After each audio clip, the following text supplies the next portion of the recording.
we ask that you bless this meeting and all of us here this evening.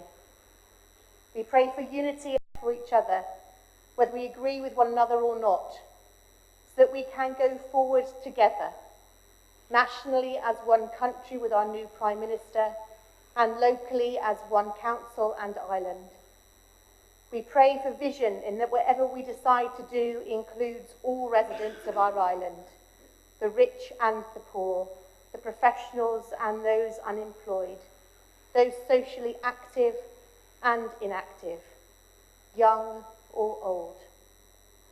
We pray that we bring to mind and to one another the things that are most important for the island and not just ourselves.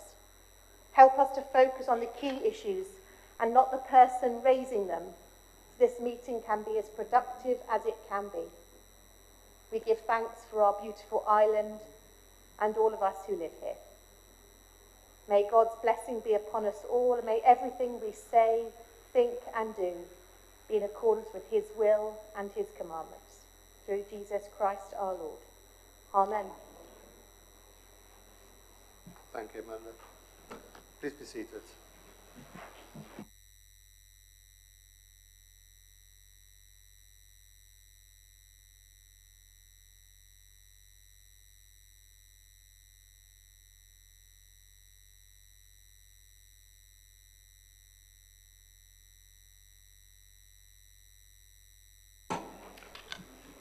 I have apologies from Councillor Murwell and Councillor Kilpatrick.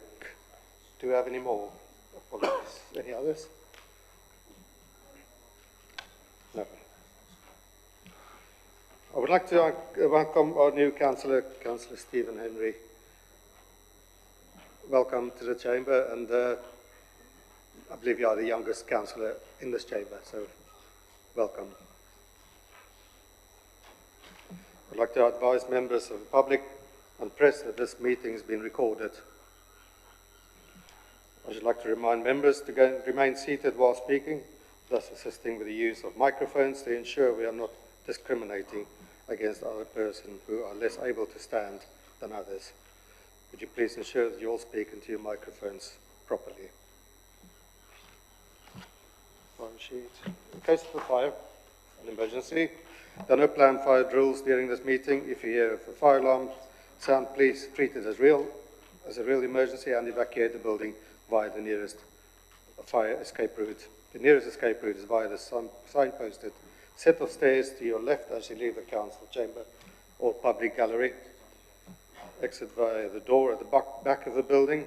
Walk across the inner car park, around the building to the evacuation point, which is the pavement opposite the police station. The lift can't be used in the event of an emergency. Please do not re-enter the building until you're advised it's safe to do so by a member of council staff. Yeah.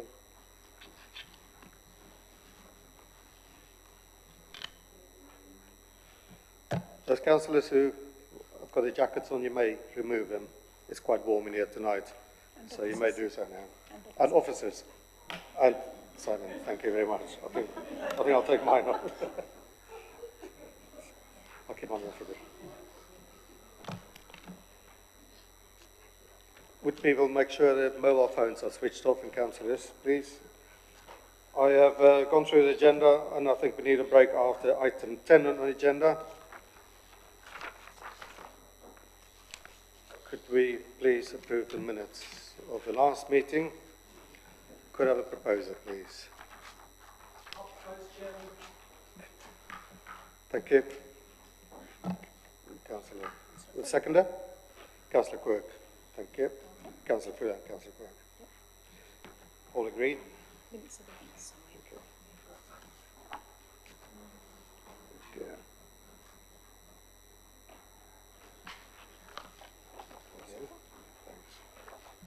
Does any members have any interest to declare on items in the agenda? Councillor Andre.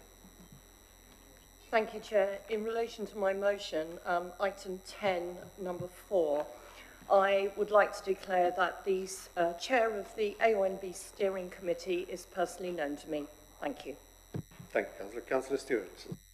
It's just an interest in Councillor Stevens. I should have mentioned at the outset that he's on his way from Ryde. He apologised he'd be a bit late. Thank you, Councillor.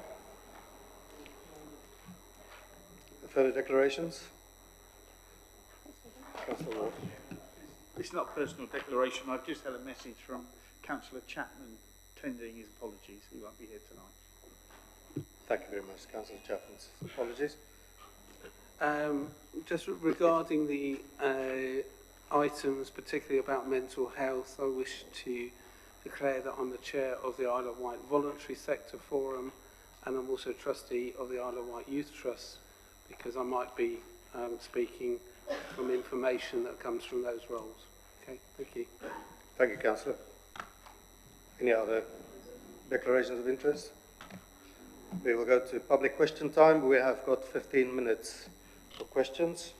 We have got 2 listed. One is from Ms. Rebel from Cows. Would you please put your question forward? Thank you.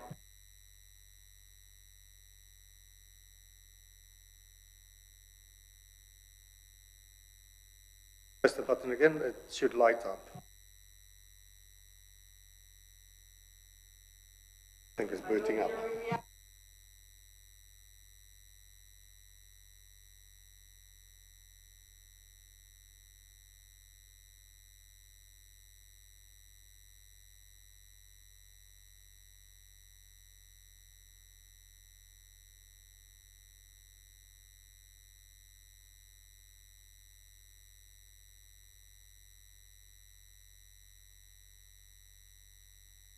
And we also have, hey, wonderful, it's coming out there. Must be a good omen. We also have biodiversity emergency, bees, trees that are being chopped down needlessly, air pollution, light pollution, sound pollution, as well as electromagnetic radiation pollution. Could you just all please essential. pose the question? So the question is, why are you not today daring to take the step to declare environment emergency based on joined up thinking? Thank you. Thank you. Councillor Stewart, would you? Thank you, Chair. Yes, the reason is that wasn't the motion that was put forward. Thank you. Do you have Follow-up? supplementary? Anybody else? No? I would have expected a more thoughtful answer than that. So my secondary question is, will you expand this to environment emergency today so that the island dares be a trailblazer for real and look at this from a holistic point of view and not use climate emergency to push through? We have got a question. Yes, it's very essential, because if climate emergency is declared, then smart agenda might be pushed through, and smart is not Stewart to respond smart to is not climate smart. It's polluting because it's electromagnetic radiation. It will also lead to more carbon. Councillor Stewart. Kindly not don't interrupt me, please. It is important. Excuse me, we only got 15 minutes, so there's other people who like to that speak you as will well. dare declare environment emergency and not use climate emergency to push through a smart agenda, which is Councillor Stewart. environmental. Yes, thank you for your supplementary question. The answer to your question is it will be open to debate. I hope that debate is wise, not just smart, but wise. Second question from Mr. Stephen Goodman from Newport. Could you please pose your question? Hello, thank you.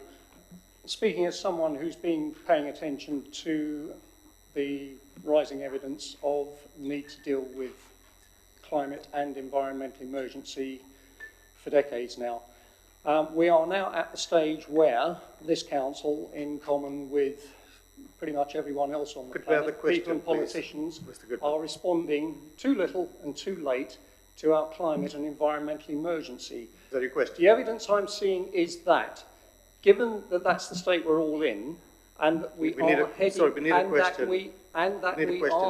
for a temperature rise overall of at least 3-4 degrees, and that there will be consequences which Councillor Stewart, would you respond to whatever question it might be? I'll start looking at the need to respond to the consequences of... Excuse me, we do need a question, Mr. Goodman. I've just asked. Okay, Councillor Stewart, would you respond to that, please? Yeah, your comments are noted. Sorry, the comments noted, the question was, will you please start considering the need to look at responding to what's coming? Yes. It'll be part of the debate in your comments. Thank you. And Thank you, Mr. holistic Goodman. action. Are there any more questions from the public?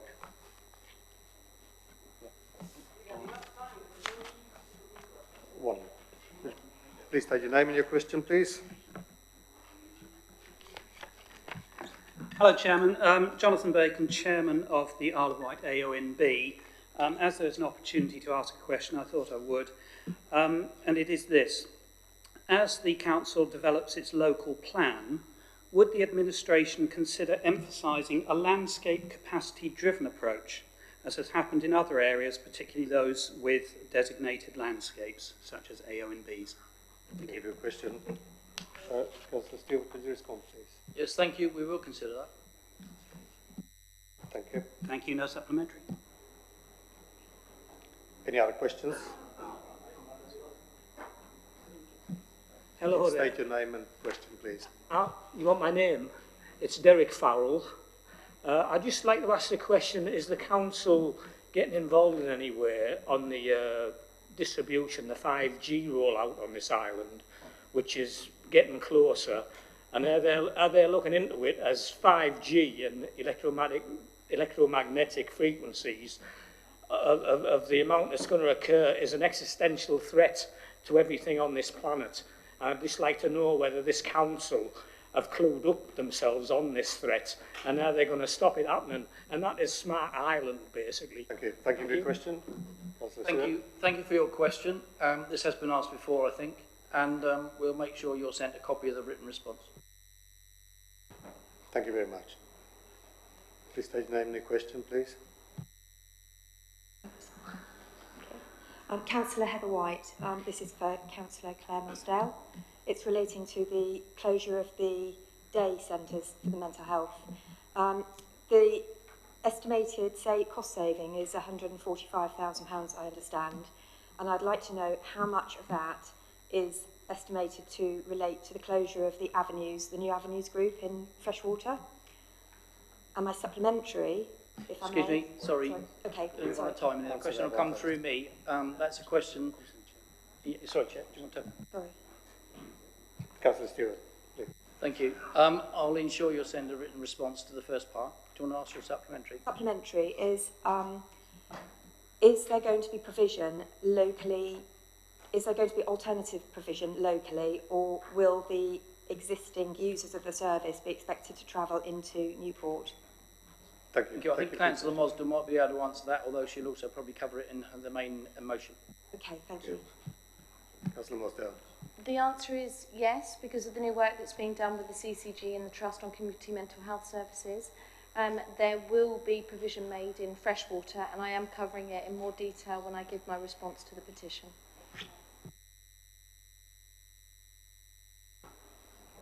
Thank you very much. Any other questions? Thank you. That's the end of public question time. If we can move on. Mr. Palin is due to present us with a petition. If you come forward, please, and present your case, please. Thank you, Chair. It's beyond a real shame it has taken 3 months for me to be able to speak to my petition, which needs urgent action, because the Isle of Wight Council insists of having fewer and fewer meetings at which the public can speak.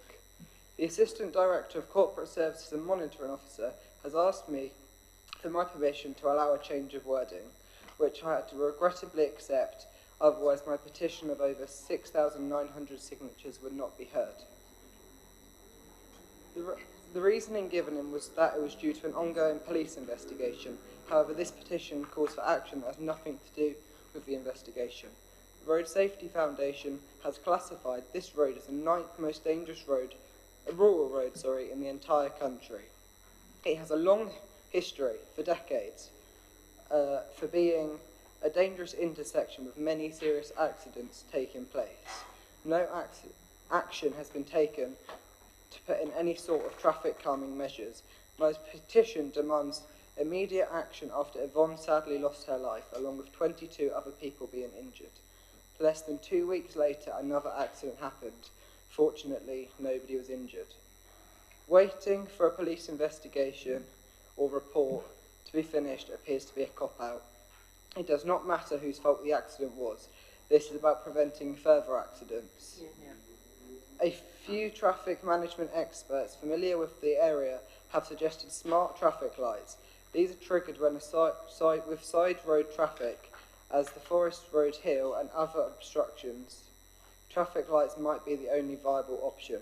Will the council take immediate action with island roads and others as necessary to make this fix now, or are we going to have to wait for another accident? Thank you, Mr. President. We will note that. I think, could I pass you over to Councillor Stewart? Yes, thank you, Chair.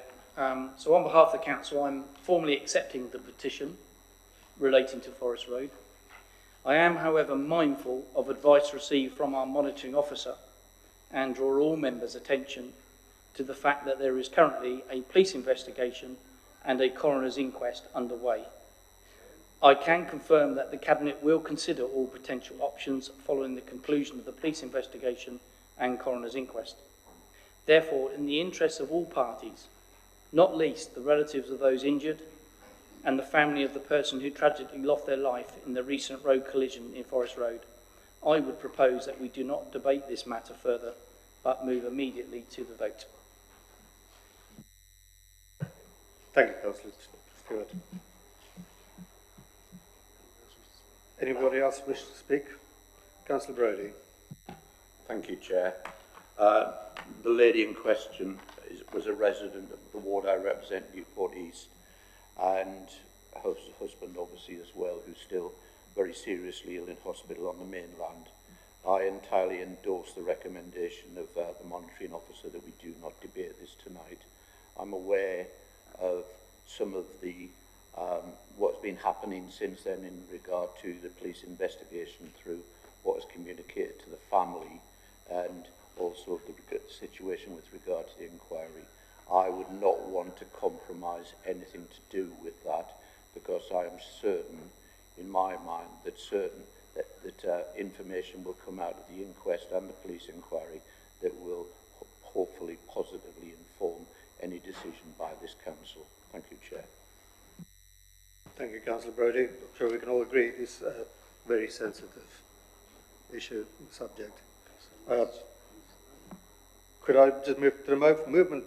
Could we have a vote on that then, please, to accept the petition that the full council refer the request of the Island Roads to install traffic lights at the junction of Forest Road to the Cabinet to consider all potential options when all relevant information, including the outcome of the police investigation, is available.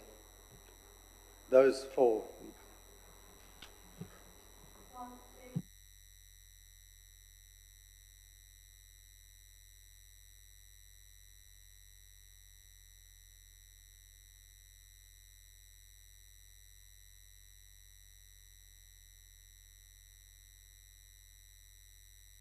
Thank you.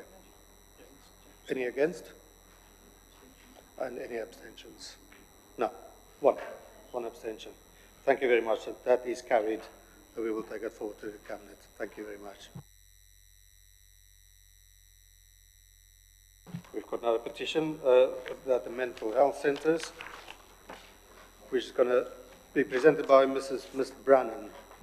Would you please present the petition, and you have got 3 minutes to do so.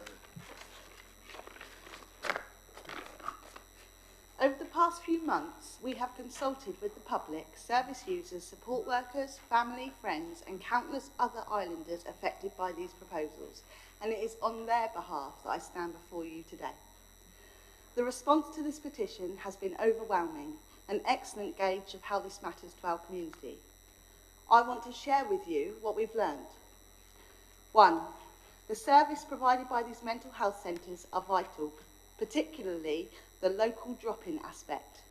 The value of a service that is informal, immediately accessible without barriers, and that can be as intense or as casual as a person might need really is priceless, because mental well-being fluctuates. 2. The peer support aspect of these services is also essential.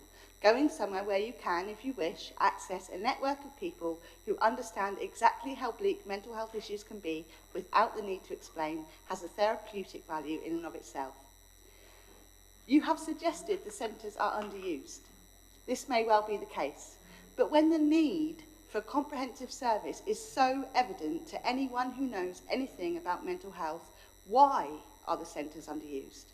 How are you organising the figures you are using to illustrate use and need? If you are only counting people who have accessed the service within 2 months, as has been suggested, then there are many more people who rely on the services that are not being included, and many more who need them but are unaware that the centres even exist. I have studied or worked in mental health almost my entire life.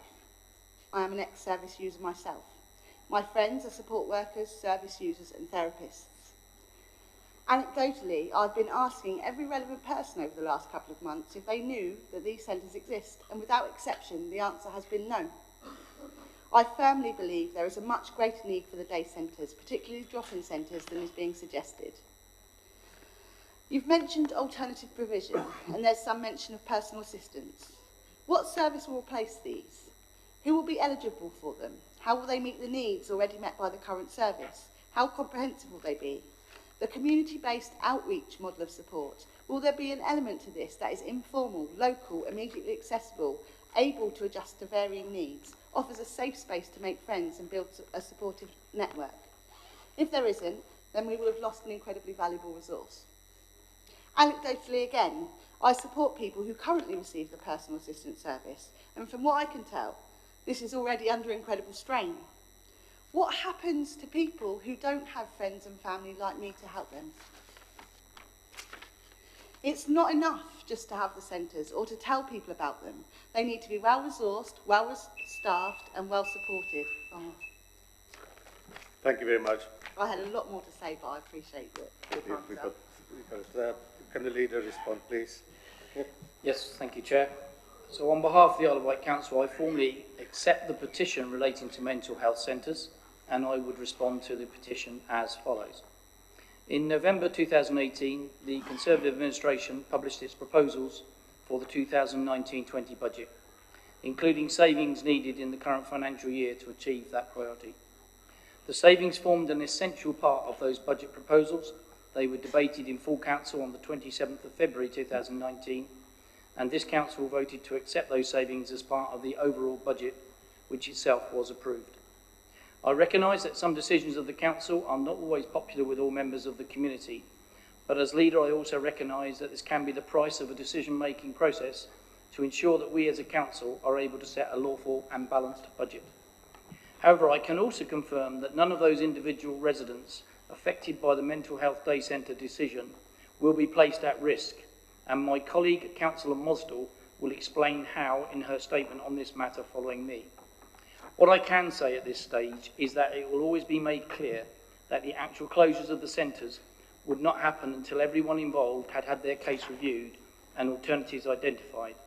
This process has now been completed. The decision made on the 27th of February was lawful, and officers have implemented the decision accordingly. Can I also remind Council that mental health day centres are not a statutory duty, albeit, as Councillor Mosdell will explain, we have nevertheless progressed an alternative approach for the benefit of the community. Thank you, Councillor Turton. Councillor Mosdell. Thank you, Leader. Just for clarification, we have a process in front of us under agenda item 5, which says the petition sponsor will speak for up to 3 minutes and the leader will respond, and then we'll have a debate limited to 15 minutes. Somewhere along the line has been inserted a statement from Councillor Mosdell as the Cabinet member. Is that in addition to the 15 minutes for debate, or is that going to eat into the time that ordinary members are allowed to speak? Thank you. That will be part of the 15 minutes, members.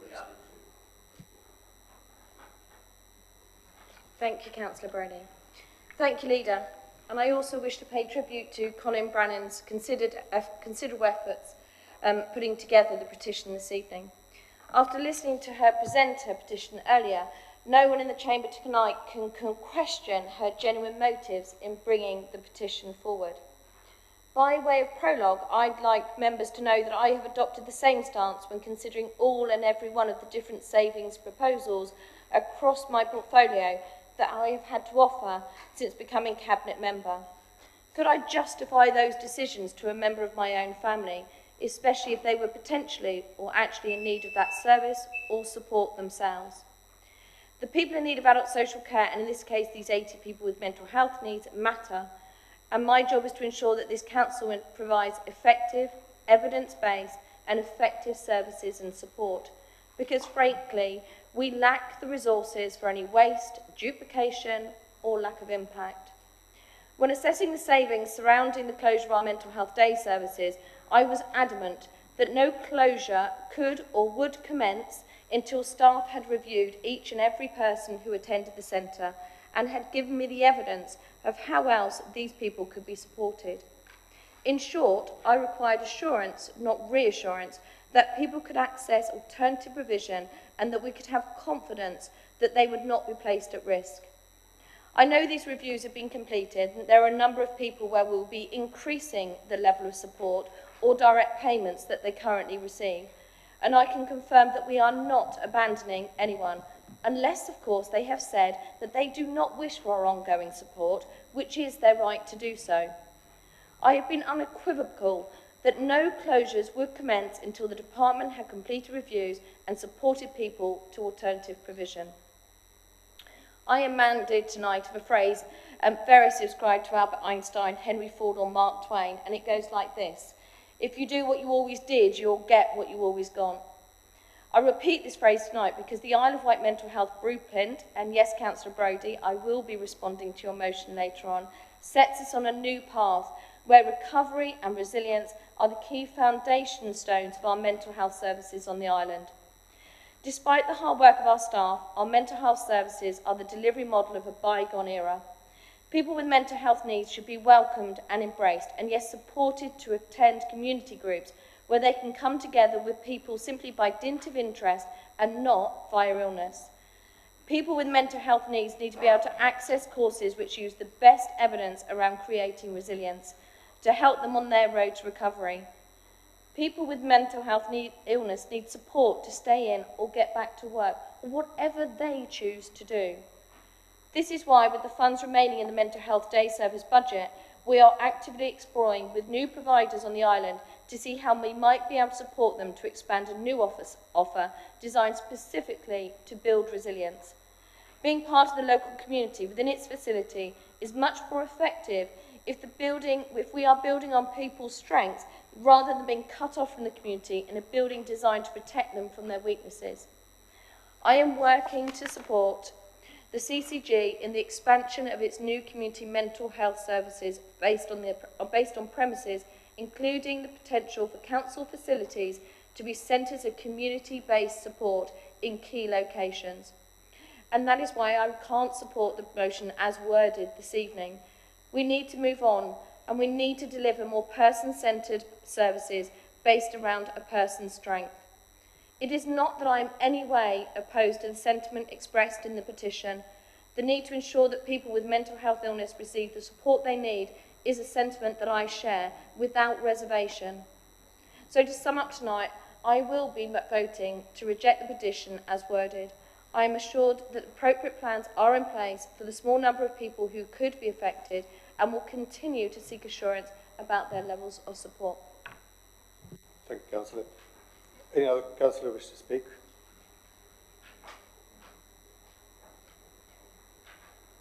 Councillor Joseph Evans. Thank you, Chairman. It's 10 years I've been sat in this chamber, or I've been sat in this chamber, and each year we're having to make cuts and do the work of government, and it's just destroying the fabric of our society, and we're the ones who are having to make these decisions, forced into the situation to make these decisions. I had a resident this morning rang me up. Mental health service is just shocking. She spent all day trying to get some help. I just feel absolutely helpless as a member. It's just heartbreaking. 3 years ago, we had Greg Clark came down and we presented the document, all the evidence from the University of Portsmouth on the cost of our physical separation. £6 million it was put at. So we're owed £18 million just from then. Where's our money? We need it desperately before things spiral out of control even more. Thank you, Councillor. Councillor De Andre is next, please. Thank you, Chair. I must admit that I am in support of this petition in the respect that we've heard today about the current people that are using these day centres and how they are going to be supported. But what about the new people coming into the system? I hear that there is going to be new provision, but what's the timescale for this? And what concerns me is that there is a real danger here that people will fall through the gaps. Thank you, Councillor Andre. Councillor Lilly is next to speak. I welcome the comment by Councillor Mosdale about actually looking about having something local, because I think it is very, very important that there are day facilities for people to be able to access. I'll be speaking later within the motion about mental health about the proposals by Councillor Ward regarding the bus travel and that particular proposal, because actual accessibility when you are very depressed, very anxious and suicidal is extremely important. So those local hubs are essential and they need to be available during the day. On the island, we campaigned for many years to get out of hours services like the Safe Haven. It took many hours. So because we know that people are the most depressed at weekends and in the evenings. But they need then something to be referred to during the day. So we've got those evenings and weekends facilities, but we're now looking at, the possible cut or reduction of the day facilities. And I think that we are really on a dangerous path. So I'm interested to see what is in place. But we have to, because we cannot throw the baby out of the bathwater. My other particular point was the blueprint was about partnership. The Talking Mental Health, a blueprint for transformation of mental health services on the island, was about integration and the council working with the other agencies to get working together. That had really failed. Our mental health services have failed and failed CQC within that, particularly the NHS component of the services. The blueprint had come out of consultation with people, and one of the things it says, and it is also said within our own mental health challenge document we sign up with local authorities, both say listening to people with personal experiences of mental health to get their perspectives on local needs and priorities. It also says seek the views of people with lived experience of mental health while identifying priorities and concerns. Something went wrong in the fact that we've got a 6,000 plus petition, because if we'd been listening to people, if we'd been carrying out what we signed up under the mental health challenge, if we'd actually looked at the print in the actual mental health blueprint, we wouldn't have had this position, because we would have already been listening and made these things happen.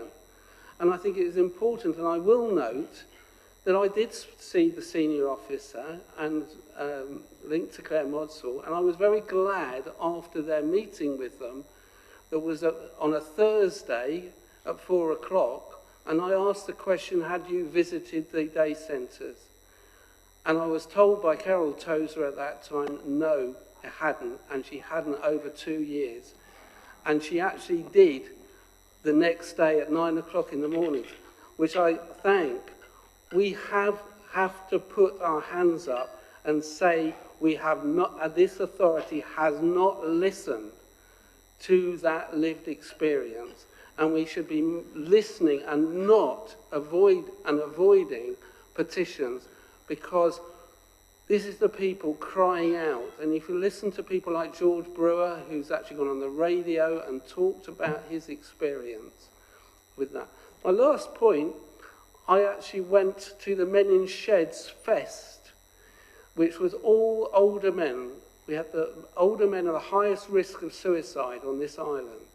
And there were groups of all those sheds, and I went around all the sheds, and not one of them had been visited by public health, not one of them had been communicated with health and social care, no one, and there were no health organisations that were there at Sandown Airport that day, right? Though there wasn't, Claire, they might have been people individually, but there weren't actual bodies talking to those men. And most of those men said they felt isolated and not listened to. Thank you, Councillor Lilly. Councillor Garrett, please. Thank you, Chair. I first want to pick up the point that I think the Leader of the Council was making around this Council making decisions around the budget. I think it's very important to say that the decision surrounding the closure of the mental health day centres was not unanimously supported, that there were members, particularly on this side, but I believe actually on the other side, who were sympathetic and demonstrated through their votes that this was not a decision with which they were comfortable, and they have been proved right. When you have a petition of this magnitude come before us, it proves right that those who said we should take a different path and not proceed down what I think was a carefully chosen word of reconfiguration when it meant other things actually, and as it turned out to be, that we were right to say that this decision should not go forward in this way. We are now in a position where, of course, that decision has gone forward. And I listened carefully to what the Cabinet members said, and I do believe that she is genuinely trying to achieve the best for the people who need access to these services and others. But I am slightly concerned that she, well, more than slightly concerned, that she so readily dismisses the idea of reviewing the decision. Review is not onerous. It can be done quickly. I'm sure it could be done quickly if the will is there.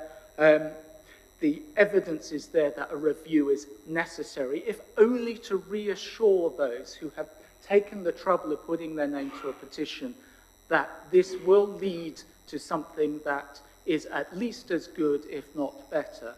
The jury is currently out. And for those who are needing to use these services, of course, they are in a very difficult situation come what may, given their personal circumstances. They need to know that their voice is heard. And I would hope that Councillor Mosdale, on listening to those who've also spoken, will actually say, you know what, you're quite right. A review could be done very quickly. It would be the right thing to do. And it would certainly be the right thing to do because it would send the right message. Thank you, Councillor. Councillor Brodie. Thank you, Chair. Councillor Jones-Evans refers to 10 years. I mean, I've suffered 14 years of sitting in this council chamber. The first few years weren't so bad, but since 2010 it's been hell on earth, to be frank, as we've seen cuts after cuts after cuts forced upon us by central government, initially the Tory Lib Dem coalition government, and subsequently Mrs May's government, and God help us what's going to happen from today with the monstrosity who's in 10 Downing Street today. Moving on from that, in those 14 years, I mean, I used to table more motions than Michael does. I've sort of lost my muse in recent times. I'm going to pick it up in the future, I think.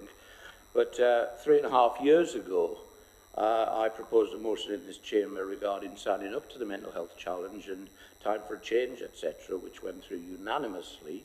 That was under the independent regime, but every Conservative in the chamber voted for it. It's how I subsequently met Michael, who wasn't a councillor in those days. He contacted me, thanked me afterwards, and we got to know each other at that point. And I really thought, that in terms of mental health issues, that this council was going to really start addressing it.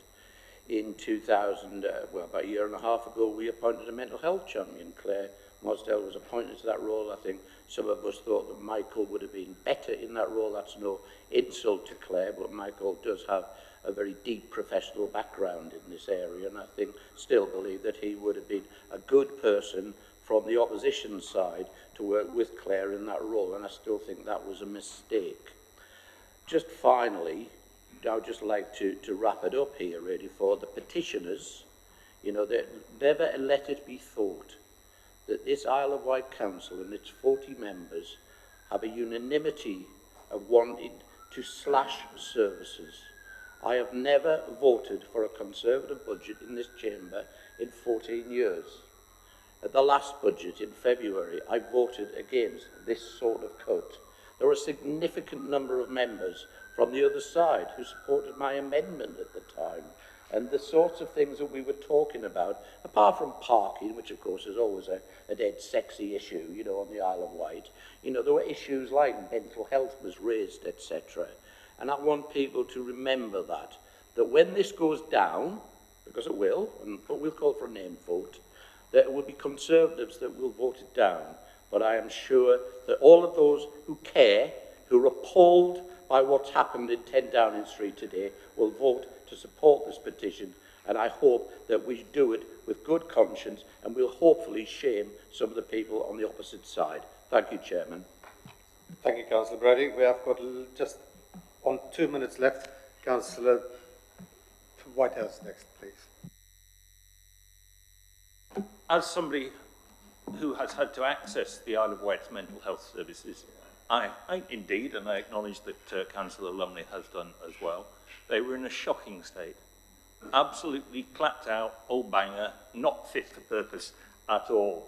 Indeed, Councillor Lilly has acknowledged that the service previously was inadequate, and what we need to do is to improve it. Everything that I have seen Councillor Mosdell and Dr. Tozer do has been part of a process of turning that service from being a clapped-out old banger into a Rolls-Royce.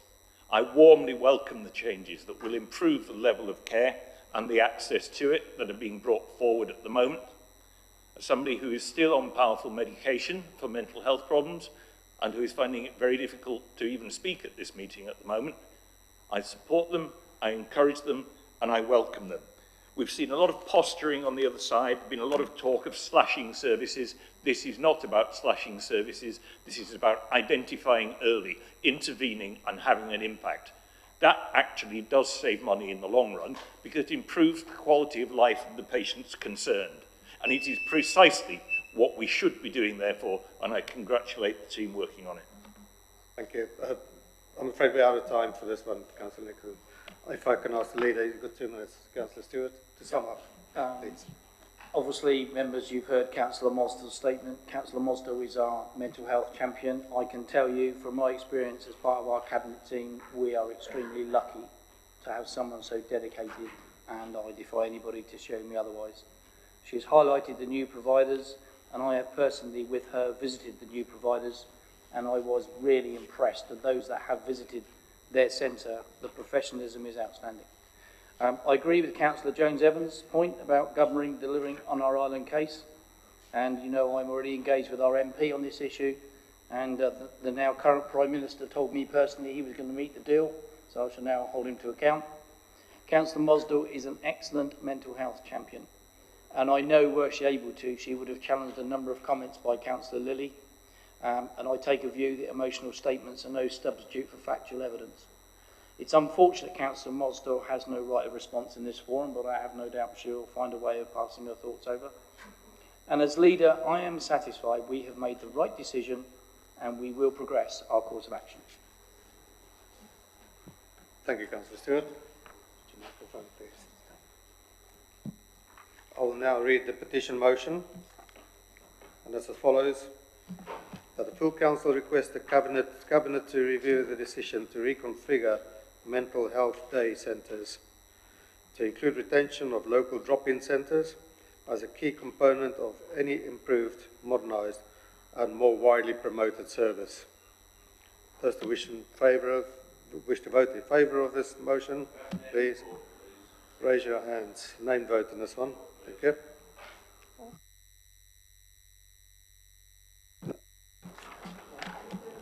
If you raise your hand in favour of this motion.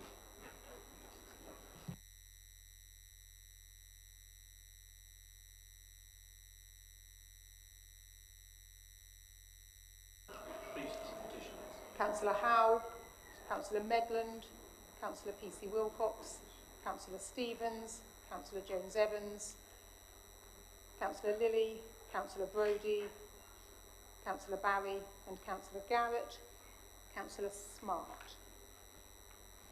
Thank you. And those against the petition?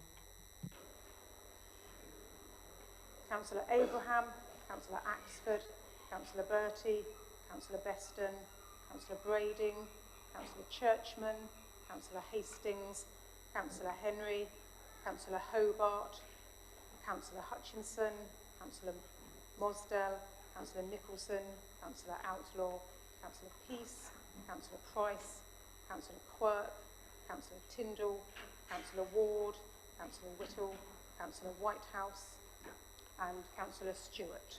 Sorry, and Councillor Perks. Any abstentions? No.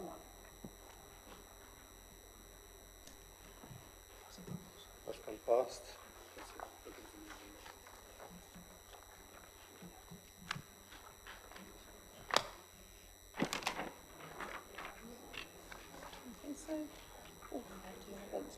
There's 13 for and 22 against. Right. 13 for and 22 against. Thank you. We're going to item 5.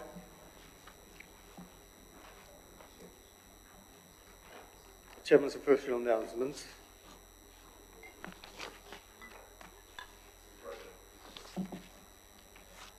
It is submitted and is formed part of the agenda.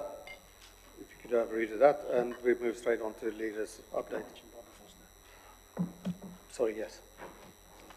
We have to inform you that Councillor Barbara Foster, who was a member of this council for many years, from the previous council, the Medina Borough Council, she was a councillor, and she was chairman of the council from 1999 to 2000. She was a councillor for Carisbrooke, passed away, and her funeral will be on the 23rd of, Friday 23rd of August at 3:45 at the crematorium. Those who wish to attend are welcome to do so. She will be well remembered by all of us. Thank you. We go to leaders. Update report, please. Maximum 5 minutes. Councillor Stewart. Yes, thank you, Chair. Members, you have before you a colourful copy of the annual report, which you may wish to peruse with impressive glee, or you may choose not to, but the report is there. And I'm pleased that we were able to serve the annual report at this meeting. We weren't able to do it at the previous meeting because we were under the EU pre-election period. My report as leader is quite comprehensive, and I'm not going to repeat matters that are in there because I'm sure members will ask questions if they have them. I have a couple of additions to mention, and I'm just going to ask Councillor Outlaw to cover two matters. The first relates to a letter dated the 24th of July this year, received from the Secretary of State, and also relating to an officer of this council. I think it's appropriate that Councillor Outlaw deals with those, and that will come under my report. Councillor Outlaw. Thank you, Councillor Stewart. Thank you, Leader. In relation to the Leader's report on community safety and public protection, just an update with regard to the Combined Fire Authority. As you mentioned, I received today an emailed letter from the Home Secretary Sajid Javid, which potentially is one of the last acts that before he could move to a new role in the next day or two. but the letter was the acceptance of the case for the Combined Fire Authority. So it doesn't change the timelines that we now have, but it does demonstrate that the case for the Combined Fire Authority is accepted. So that's excellent news for the Isle of Wight Fire and Rescue Service and its long-term resilience. And I'd also like to thank the leader for the opportunity to thank Officer Howard Watts, who is attending his final council meeting tonight before departing to join the Staffordshire Fire and Rescue Service as Director of Community Safety. Howard has been the lead fire officer for the Isle of Wight for the past 2.5 years. During that time, he's worked tirelessly for the Isle of Wight Fire and Rescue Service and has been a great support to me as Cabinet Member for Community Safety and Public Protection. I'd like to thank Howard for all that support and for his dedication to the fire service. I wish him well in his future career, and I'm sure I speak not just for myself but all my Conservative colleagues, and I'm equally sure other members would like to offer Howard their thanks for his service and wish him all the best for the future. Thank you, Leader.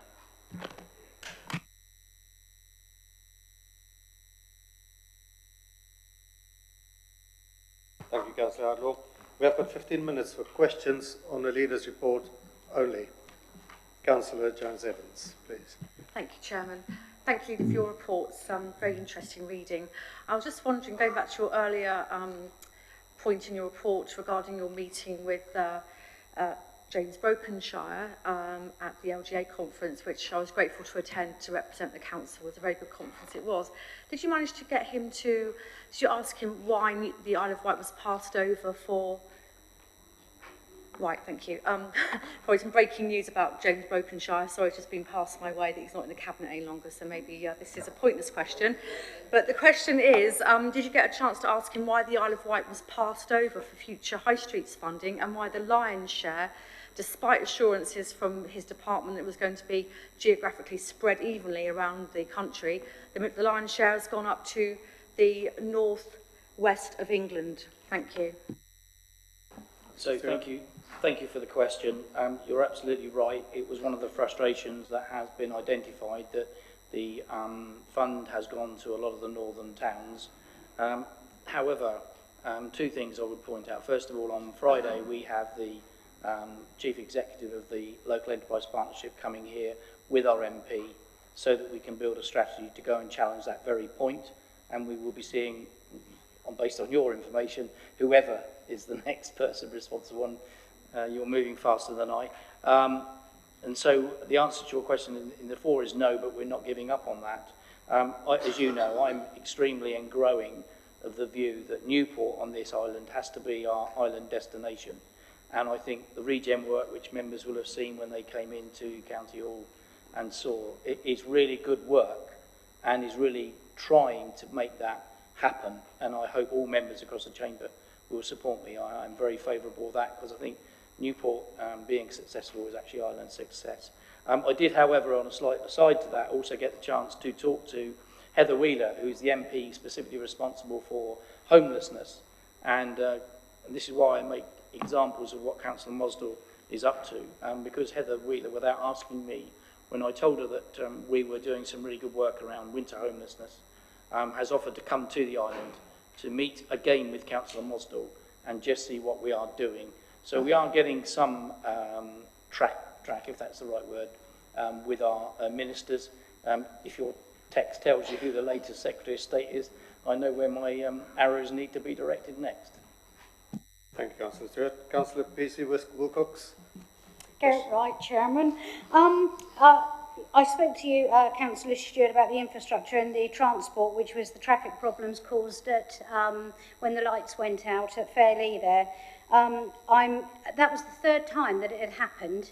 And I mean, the serious delays, it really had detrimental. 2 hours, we know kids lost time in schools and everything. Why isn't there an emergency plan and a diversion in place? Why couldn't people be diverted down along Sea Close and through that? And why couldn't that barrier be lifted and one-way traffic down right that way so that people could get to absolutely vital appointments at hospitals, to the mainland, and actually to see dying relatives in the hospice? So they're all good questions to which I don't have the answer, but Councillor Ward may in a moment be able to respond.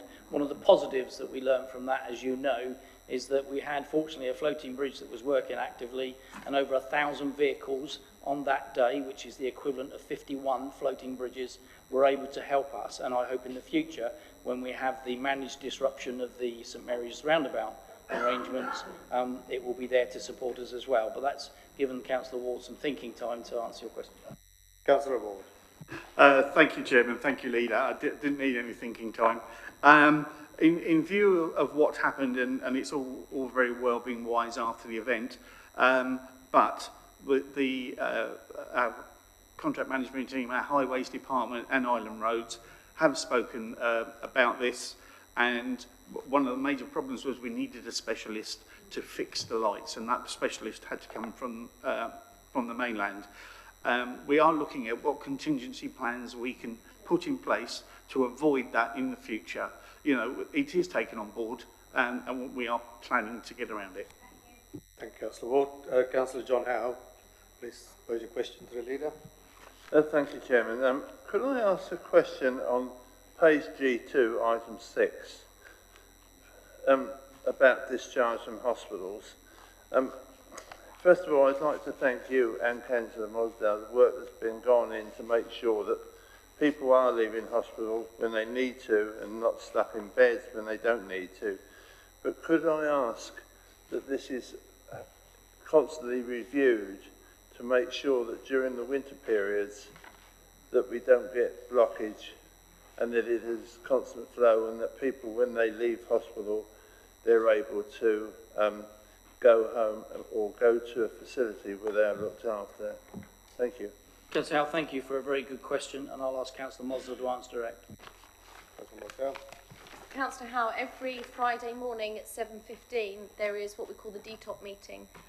That happens every Friday throughout the year, 52 weeks of the year, and that has the trust there. I've got Mark smiling at me across the room there, our Assistant Director of Adult Social Care, the hospital social work team, people from reablement, and they have the lists in front of them of who are the people that need to come out of the hospital and the right care packages that they need. If there are any issues at all with those people coming out of hospital, then that's addressed straight away. That's what those meetings are for, and that's why our DTOC figures have become so good, because it's all wrapped around the person. So we don't actually have the names on the list, but we have how long they've been in, what's been happening to them, where they need to go. And it's really, really worked. So it's got national recognition on what we're doing with our DTOC meetings. So it's not something that we need to review, because every week that happens. Thank you. Councillor Pease. Thank you, Chair. This isn't a question for the Leader, but I just want to echo what Councillor Outlaw has said about the service for Howard Watts. I was TIG's predecessor as the Cabinet Member for Community Safety and Public Protection, and I worked with Howard for very, very closely for the first year of this Could we have a question for the Leader? Is there a question for the Leader? I just want to wish Howard all the very best for the future. It's well deserved. Very much. Councillor Andre, pose your question to the Leader, please. Thank you.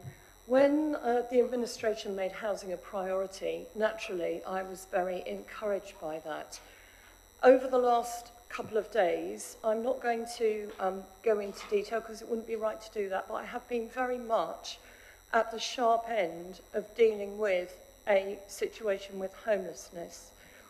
Incidentally, a couple of days ago, a poster popped up, which I welcomed, with details of StreetLink, the Salvation Army and the Council's housing support as a collective support network.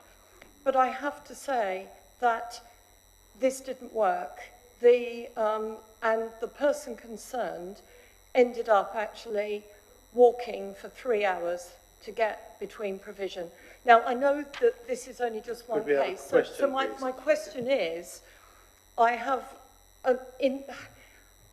is there an alternative? These numbers aren't working, so what should people do? Because I've been sharing that to my residents, saying, these are numbers that you can contact to help people with homelessness. So what should they do in that situation?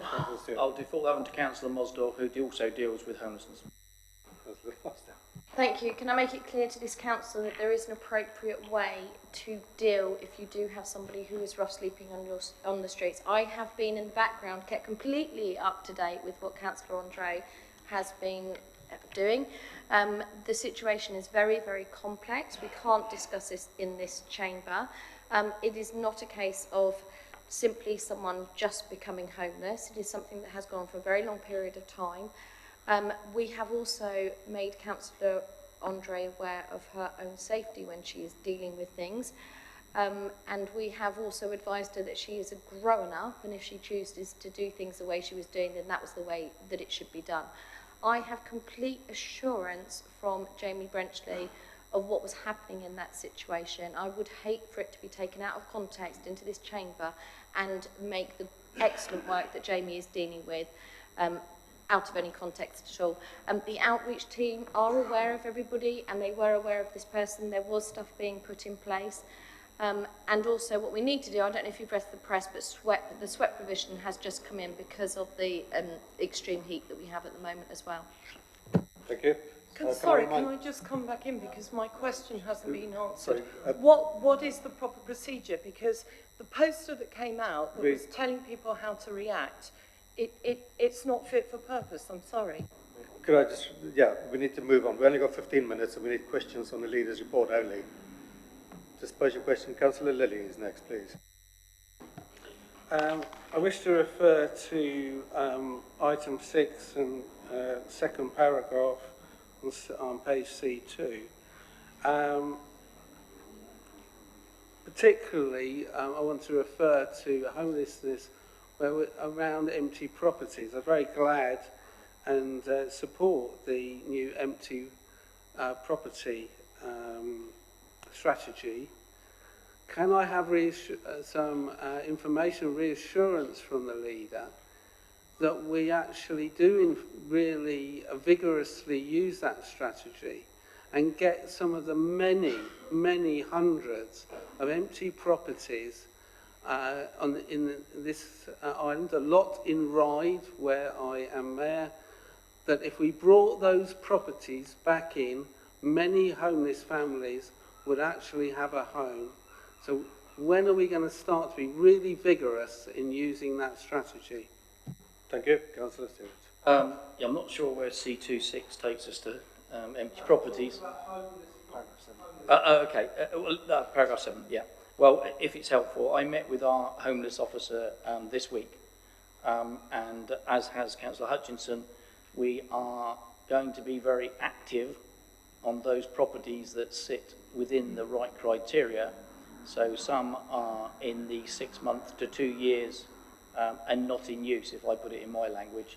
And I know the officers are looking at maximising their full powers under that piece of legislation that we can use, because you've only got to walk up Newport High Street, I'm sure in Ryde, and I'm sure elsewhere.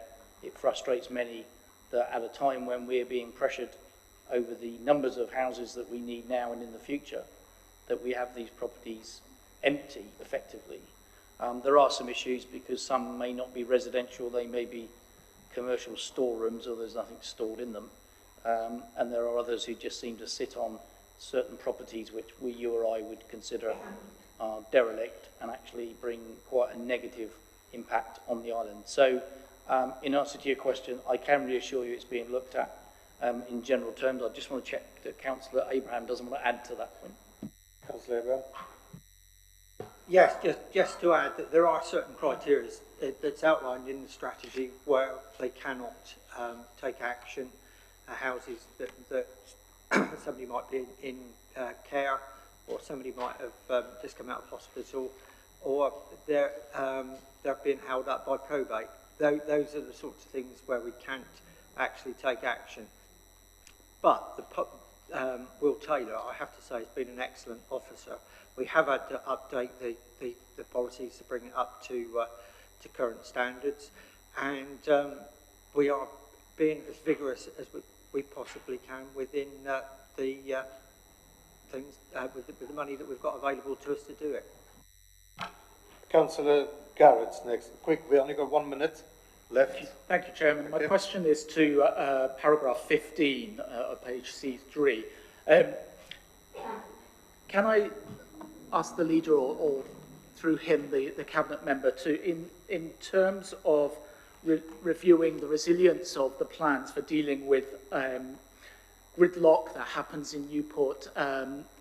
We saw it in Fairley. More recently, we saw significant delays on Parkhurst Road in the last few days. Can I make and stress the importance of making sure that those plans look to the needs of bus passengers? Those who drive cars can make choices, or sometimes can make choices. Those who are stuck on buses have to stay on buses. And I heard of a lady in the opticians who came in after I was there saying she had been stuck for 2 hours. She was desperately concerned that she was late for her appointment, held up on 2 hours on the bus because of that situation. So Councillor Ward is nodding, but I'm sure he would speak to that effect as well. I'm sure he can. What I would just say, first of all, we're quite happy if, in confidence, we can share with certain ward members information that they don't then go dealing with in other ways. However, on this particular issue, I can confirm, and I'm sure Councillor Ward will enlighten you, the conversation we've had with Southern Vectors on that very issue. Okay, I take Councillor Garrett's point very seriously, and I will basically double check that we have a plan for that, but hopefully we won't need it, because we shouldn't get into that situation again with the plan we have for dealing with that sort of problem. Thank you, Councillor Ward. That's questions to the leader's report. Can I just make an observation on these questions to the leader? Do we have to go through a process, given that questions to cabinet members were removed 2 years ago, where every question has to be firstly answered by the leader and then the cabinet member, eating into the 15 minutes that we're allowed for this section of the agenda? It seems to be reducing even further scrutiny. Can I also just let you all know on the other side, since at least 15 of you will have voted for the monster, that currently 12 members of the previous cabinet have gone, including Jeremy Hunt. I hope you're all enjoying it. He's going like a lady to a real run. Thank you, Chair. Thank you, Councillor Brody. We do have 15 minutes question time at the end of the agenda as well. Next, we move on to item 7. It's members absent from council meetings. The recommendation is... Would you like to respond?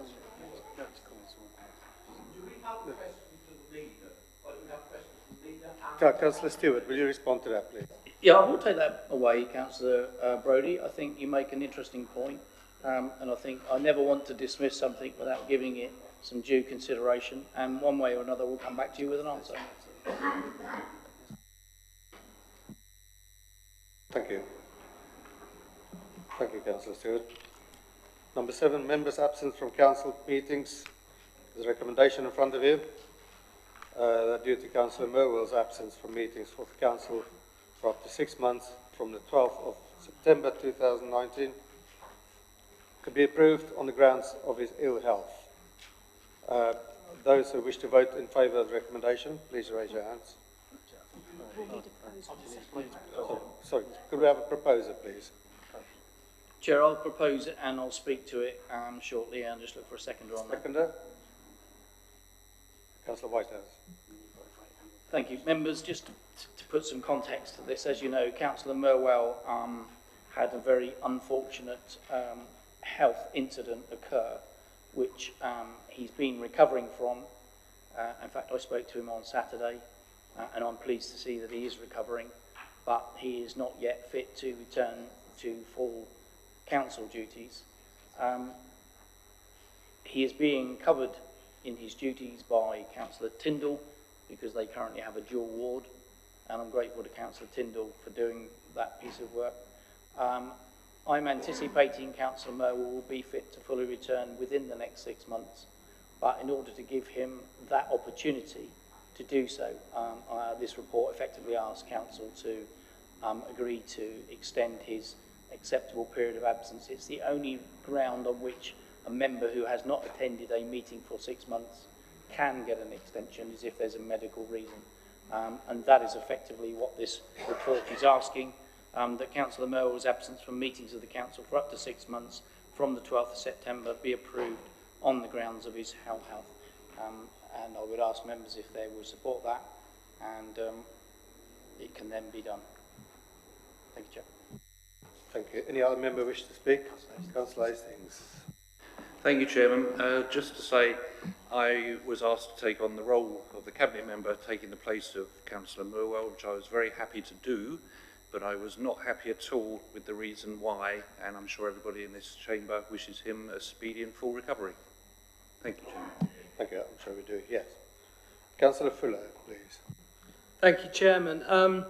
As somebody else who was ill very, very badly last year, who had brain issues which affected me, from my perspective, I don't really know what's happened to Councillor Merwell. One minute he was on the Cabinet, the next minute he wasn't. There was no information that came from this authority about Councillor Merwell's health and why he was ill. And that, to me, is of concern. Because, again, when I was ill, I made sure everybody knew why I was ill and why I was taking a leave of absence while I was ill. We know nothing at all, or members from this side of the chamber know nothing at all about Councillor Merwell's health. So how can we make a judgment on sort of like relaxing that 6-month period that is in place for all councillors when they are ill or unwell? Thank you. Thank you, Councillor Fuller. Councillor Andre is next, please. Thank you, Chair. Well, of course, I do have the utmost sympathy for Councillor Merwell. It has to be said, though, that he is one of the members of the only 2-member ward, which in some respects, I suppose, is quite fortunate. But it does mean that while he is incapacitated, we have 1 member who is actually looking after 6,000 residents. Can I ask, is Councillor Merwell able to operate at all in his ward? And if not, what interim measures are being taken to serve the residents of Bembridge, St Helens and Brading? Thank you. So, it's not what we are asking yet. It's personal to Councillor Merwell as well, I think. If we go to Councillor Brodie, please. Thank you, Chair. Yeah, I had no idea that Councillor Merwell was ill until Councillor Hastings was suddenly on the Cabinet, and I thought Barry Abraham had been kicked off, to be honest. Sorry, Barry, but you hadn't been around much. But so I found from Steve Hastings that Councillor Merwell had been unwell, and that's irrelevant as far as I'm concerned on this issue, because we are not doing a job. We are elected to represent people. We put ourselves up for election, and we make ourselves available. Yeah, we're entitled to have holidays, we're entitled, to be ill. But when you have a significant illness, are you really up to it? Is it fair to the people who put their faith in you to hang on to that elected role, but not to be there for longer than 6 months? What we're looking here is, it's been presented with here, is a mandate for Councillor Merwell not to be here for up to 10 months, because he hasn't been to anything since March, I understand. You're looking for another 6 months from September, so you're talking about 10 months. Now, there's a reason why there's a 6-month limit in there. That's because it's about representation. Now, if I become seriously ill, I make this absolute commitment to you. I won't hang around, because I think my health will be far more important to me than representing people. I like representing my ward. I've done it 4 times. And I'll probably do it another time. I like representing, but as soon as I become seriously ill, I'm out the door as fast as I can. I don't understand the need for somebody to hang on. The people of Bembridge, which is largely where he represents, I know it's the dual member ward, but I know Brian covers largely St Helens and Brading. The people of Bembridge, let's face it, they've got enough problems with local representation over there. They need an Isle of Wight councillor to try and steady the tiller over there. And I think Brian might be a super councillor. I haven't seen evidence of it yet, but he may be the most supreme councillor I've ever seen. Maybe you'll show me one day, Brian. But, you know, I don't believe it's fair on him, apart from anything else, to be representing 6,000 people. I think this should be brought back to us at the September full council and reviewed then. I don't want to know what the illness is. I've got no interest in that whatsoever. He has my absolute sympathy if he's seriously ill. If it's to do with his brain, like Paul, even more sympathy, because, you know, I have a brain issue as well at times. You know, but I just think this is not about a job. This is about representation of the people, largely of Bembridge, but also Brading and St Helens. And I think we should defer this, if that's possible, until the September meeting, which I assume, I hope, is within the 6-month period. It probably is, in thinking about it. In which case, I will vote against this. Thank you, Chair. Around the time, those members who wish to speak is, I'm sorry, Councillor Whitehouse and Councillor Tyndall. Thank you. Thank you, Chair. Just to say, I don't know what is wrong with Councillor Merwell, and to have responded, for anybody in this room to have responded to Councillor Andre's request for information about the nature of his illness would have been unlawful. Indeed, it would have been criminal under the provisions of the data protection legislation that is currently in place. The second thing that I would say is... Point of order. I wasn't actually asking about Mr. I am Councillor speaking, Merwell's Councillor condition. Andre, with the invitation of the Chair. Thank you, Chair. And it is important that we express sympathy to Councillor Merwell and his family, because there's no doubt he is seriously ill. Or do you think the leader of the council, the chief executive, the chair and the monitoring officer are deceiving those of us in the room? But I would ask the leader, I would ask the chief executive, and I would ask the chair and the returning officer, has any resident of his ward complained personally to you about feeling underrepresented on this council? And if not, we should move to the vote and do the decent thing by Councillor Merwell to give him time to get over a disability and not discriminate against him. Thank you, Councillor Whitehouse. I think if we can bring the joint member in, after all, he's taking up the work as well. Councillor Tyndall, please. Thank you very much. Yes, I'm doing the work for Michael Morwell and ourselves to cover the Brading, St Helens and Bembridge ward. There have been no complaints to me about people not feeling represented. I'm doing, I think if you'd like to go and speak to Brading Town Council, St Helens Parish Council and Bembridge and Desktop, anybody in the street, then you will find there are no problems from there. There aren't any questions and things have been answered, some are ongoing, but there have been no problems at all. So perhaps I might go into your super councillor role you suggested. Thank you, Councillor Tyndall. Councillor Stevens, you wish to speak? Thank you. Hard to follow the super councillor, but do my best. If the residents and the businesses within Bembridge haven't been screaming out and saying that the representation is inadequate, then being parochial about Ride West and Ride, I deal with my ward.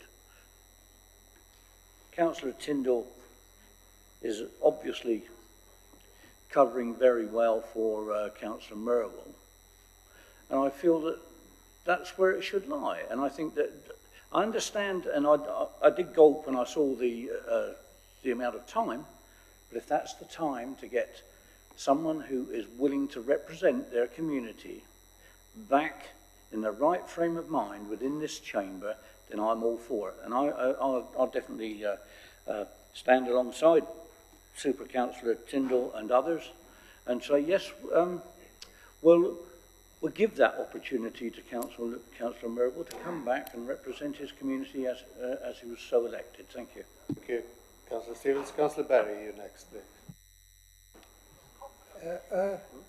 I don't see... You got the radio on? Sorry. Yeah. Apologies. That's all right. I was interested in that. I can't see a lot of trouble with what Jeff suggested. Is there some technical reason that because he's already been off 6 months, 4 months? So if he's been off 4 months, why can't we as a council extend it to September and make a decision then? Surely the longer you get, you will know, instead of, you know, you've got to be careful, because I think you're setting a precedent. If you're going to ignore this ruling, and there must be a very good reason for this ruling being in there, it's government legislation. And I don't think we should make a decision that we don't take really seriously. I think 2 months extension is reasonable. And if there's some lawful reason, I don't say there can be a lawful reason not to do a few more weeks extra than what there is to do it 6 months extra. Thank you, Councillor. Can you see the point? If Jeff's willing to make his proposal, I'll second it. Thank you, Councillor Barry. I think the leader will respond to that in his sum up. Councillor Brading. Thank you, Chair. I wasn't going to say anything about this, but I'm just horrified, absolutely disgusted by the conversation. It's appalling. Councillor Merwell had an unfortunate medical situation.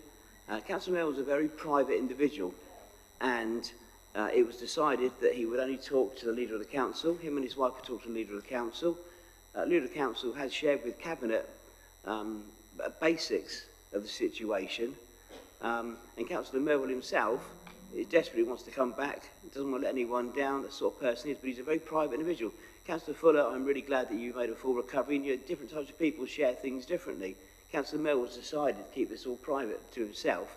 I actually bumped into him on Saturday at an event I went to. I was really glad to shake him by the hand and, you know, see he was, you know, up and about, but he clearly isn't back to full health. I think if the whole chamber knew the full details, this disgusting conversation wouldn't go any further.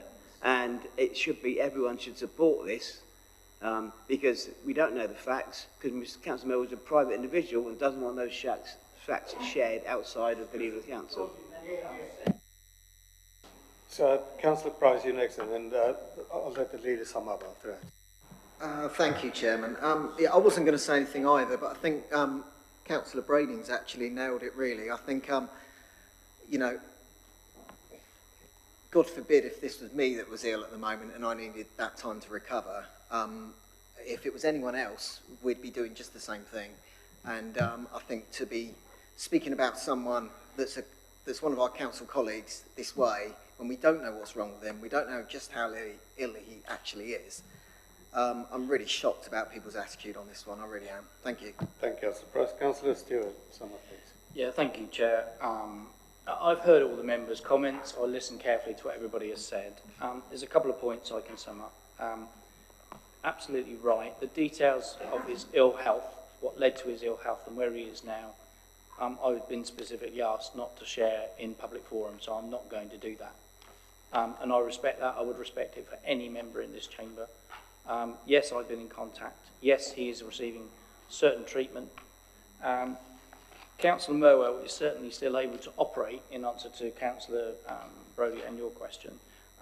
It's perhaps better to say that it's trying to manage that, because as you'll find if you're ill, I'm sure members have, just because you go ill and get a cold and can't come to work, you don't stop your email account going, it just keeps coming at you.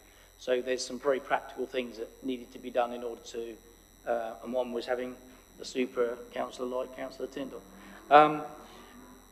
I am not aware, I have not had any complaints. Councillor Tyndall tells you he hasn't. I know the Chief Executive hasn't had any complaints. I know the Monitoring Officer hasn't had any complaints, and I'm looking around this chamber and nobody's telling me they've had any complaints.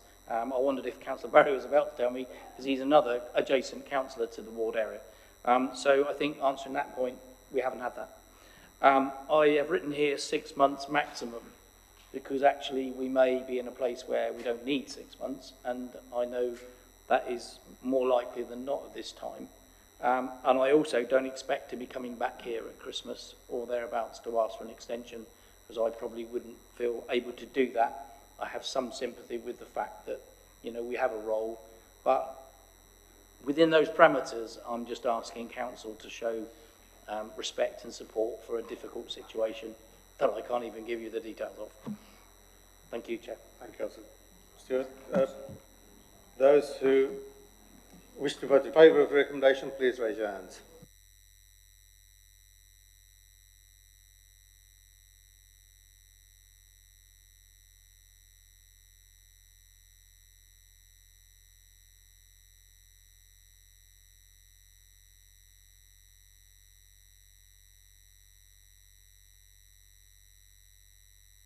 Those against? Abstentions? None.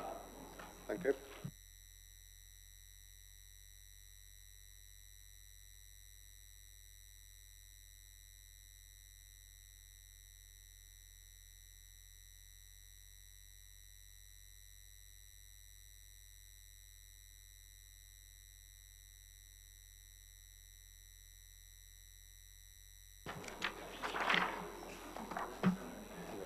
Thank you.